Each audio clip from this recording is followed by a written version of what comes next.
This hour, Donald Trump will be holding a roundtable with Hispanic leaders in Las Vegas as he tries to keep positioning himself as the candidate with the most to offer to minority communities. And he and Hillary Clinton are not letting up on their racially charged attacks. Both are standing by their bigotry accusations. You called last night Hillary Clinton a bigot. Previously, you called her policies bigoted. You directly called her a bigot. Well, she is a bigot. How is she bigoted? Bigoted is, well, because having hatred because toward she's a selling group. them down the tubes. Because she's not doing anything for those communities. She talks a good game, so but she doesn't do anything. She has hatred or her policies or are bigoted. Her policies are bigoted because she knows they're not going to work. He has built his campaign on prejudice and paranoia. We are facing a divisive candidate whose loose cannon temperament and his complete lack of preparation make him unqualified to be president. Both camps have released dueling attack ads. Clinton's spot attempts to tie Trump to the KKK. The reason a lot of Klan members like Donald Trump is because a lot of what he believes, we believe in. Donald Trump would be best for the job. For president. Yeah. I am a farmer and white nationalist. Support Donald Trump. Trump's ad shows Clinton defending her husband's controversial crime bill, criticized for its impact on minority communities. They are often the kinds of kids that are called super predators. No conscience, no empathy. We can talk about why they ended up that way, but first we have to bring them to heel. You called out President Clinton for defending Secretary Clinton's use of the term super predator back in the 90s when she supported the crime bill. Why did you call him out? Because it was a racist term and everybody knew it was a racist term. All right, so here we are in the campaign. Last night, Peter Hart, a pollster, he's a Democratic pollster, he pulled together in Wisconsin 4 committed Clinton voters, 4 committed Trump voters, and 4 undecideds. And he was asked them to name a scent or a smell that best describes the 2016 campaign. And his answers he got were sulfur, rotten eggs, garbage manure, and a skunk's fart, which I thought that you might really appreciate with all your notes there as an intro. Yeah, wow, that was an interesting description. Yeah, it is. I think it's getting ugly. It's really getting ugly, and I'm not sure that this is actually good for the country. We're already riven with division, and it began with the left years ago by creating these pockets of identity. There's no hope for unity when everybody is pushing for division. I don't think Trump's racist. The only color he sees is green. But I want to make a point. The reason why it's getting ugly is this is the first time there is a Republican candidate who is acting like a Democratic candidate, meaning he's co-opting their attack. It used to be just the left would smear the right as being bigots. They would always get there first. They would do it to Romney. They would do it to everybody. He's actually playing their game. So now you have somebody from the right who's fighting the same way the left fights, and we're hearing about what an outrage is. But still, the right is not as dangerous as the left. There are no violent groups. Our activists aren't occupying streets or blocking traffic or spitting on people or encouraging the politics of looting. So I think there's a little bit of hypocrisy here that now everybody's screaming apocalypse because now the right happens to be as bad as the left. So how does this set up for the debates, Eric? We're going into Labor Day I'm on vacation next week, so I'm already thinking way ahead. Checked out. Labor Day, but opinions are starting to harden. But then you set up towards the debates, and now when they get together, it's kind of awkward to sit there like, you're a racist. No, you're a racist. I'm surprised they ratcheted up these attacks so now. Early? Yes, yeah. A little early. I would have thought that was going to happen a little bit later in the cycle. Unless both of them have a couple of things. Each one has a thing that they don't want to talk about right now. On Donald Trump's side, he doesn't want to talk about his immigration, whether he's softening or not, because I think he's still working that out. And on Hillary's side, we have these new 13,000 emails that she failed to mention. And Julian Assange. And Julian Assange, who may have a September or an October surprise, who knows. And so both of them are using this race, you're a bigot thing to say, hey, look where we started with, right? Almost every show now on all 3 networks are starting with this bigoted ratcheting up of the attack on both sides, and the ads are playing into it. So maybe this is a little bit of strategy, helping both of them feel a little bit better about what's going on. Juan, I wanted to ask you your general opinion about this, and also about the particular attack from Donald Trump in that ad about what she said at the crime bill, because there is a little bit of context that could be relayed as to what she said and when she said it in that crime bill, and how she kind of has disavowed it since then. Well, I mean, you know, I happen to be a supporter of the crime bill. I'm a black person, but I think that you needed more police on the streets at that time. And what she was talking about was young people being used by the drug cartels to enforce kind of gang sales of drugs in the country, and being used because they were being addicted to crack and other kinds of drugs given to them by the drug dealers. So I think the language today in the current context where we have Black Lives Matter and people concerned about the relationship between police and the black community, it comes across as Bernie Sanders says, oh, she was being overly aggressive and hostile towards this small group of black people, these black kids on the street who were involved. But, I mean, to me, it fits the time period, what you call the context, Dana.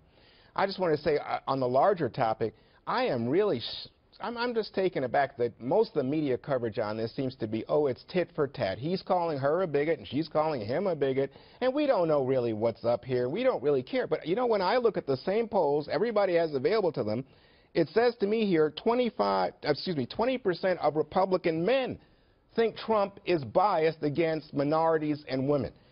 25% of Republican women, 50% of all Americans think this one candidate is biased against minorities and women. 75% of non-white Americans think he's biased. That, to me, is pretty shocking. I've never heard that about any Republican. But if somebody's portrayed as biased over and over again. No, what happens when they actually have Justice Department investigations that find they discriminate in housing? What happens when they say, oh, the first black president, he's illegitimate, he wasn't born here? What happens when they do things like, oh, play footsie with white supremacists like David Duke? Play or Robert Byrd. Well, Robert Byrd, yeah. Yeah, that's way back. I'm talking about this campaign.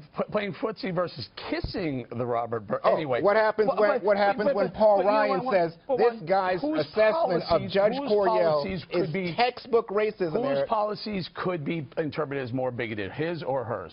Are you kidding me? Yeah, no, I'm not kidding. Oh, in other words, the Justice Department investigated Hillary? I'm talking about the crime bill that the Clintons have both pushed forward and both admitted now actually works against the black community. I'm talking about that. I'm talking...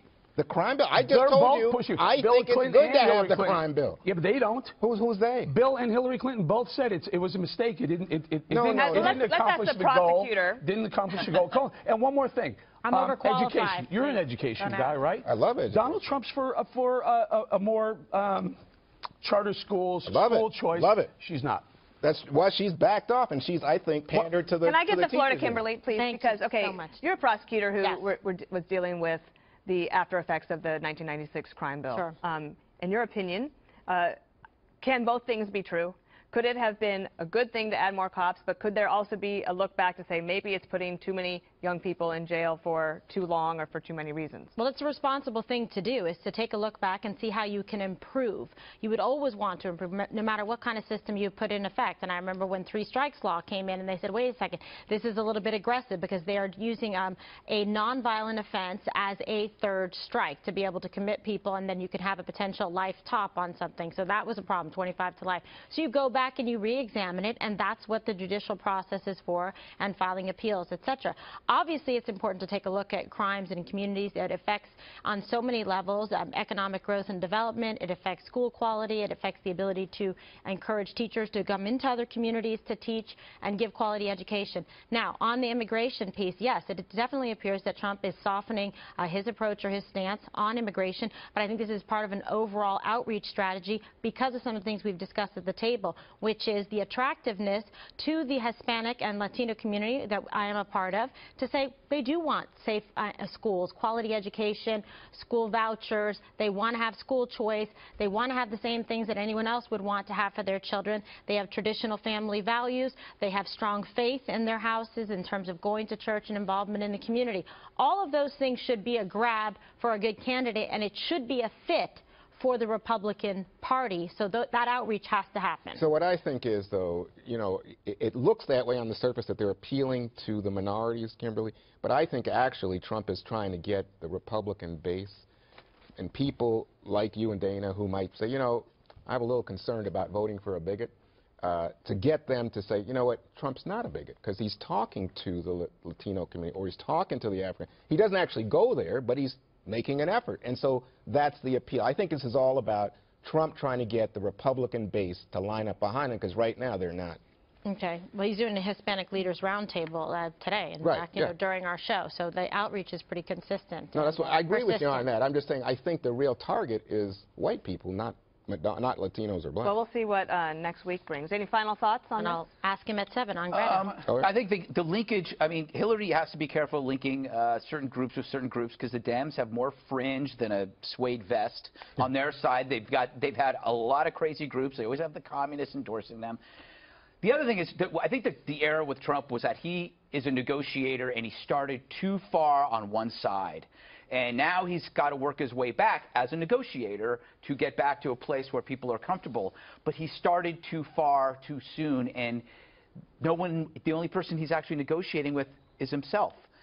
That's why he's constantly flip-flopping, and that's where he's stuck. If he had not gone too far to that side, it might have been a different story. And I think he alienated, you know, a lot of people that might have been interested. Eric, did you want to give a final word? No, Juan, you had a problem with him when he went to Michigan and talked to the African-American community because there weren't African-Americans in the room. And then Kimberly points out over the last 3 days, he sat down with African-Americans and Latinos, and he's did that 3 days in a row, and that's not good enough either. No, I didn't say it wasn't good, Either he's Eric. talking to the community in front of him, or he's talking to the community on a TV screen. Eric, I don't think he's gone. What's the difference? I don't think he's gone to the Latino or black community so far. He had a meeting with some Latino officials here in New York. And also, with Today, yesterday, and the day Aguirre before. Ferre. I had her on that side. Yeah, that's the RNC. Hispanic. Right, but I leader. think he's turned down opportunities to speak to these groups. And I mean, some people, I know Jason Riley, my friend at the Wall Street Journal, says great because a lot of these are Democratic fronts, so they just boo them. But I just think that when you have a situation where Trump is doing all this, don't be fooled, America. He's not talking to black people. I mean, 80% of Hispanics are voting against him, 90% of blacks. It's getting the Republican base to come back to him and away from the threat. In your opinion, Juan. I mean, that's what I'm saying. Now, if the African-American and the Hispanic community, if those polling numbers go up, will you agree that his outreach to them works? I would be amazed, but yes, of course. The other thing that is pretty remarkable is that at this point last year, nobody really thought that Hillary Clinton would be able to outperform Barack Obama with the youth vote or with African-Americans, but she is outperforming Obama on both. So there's a lot of ground to make up if you're the Republicans.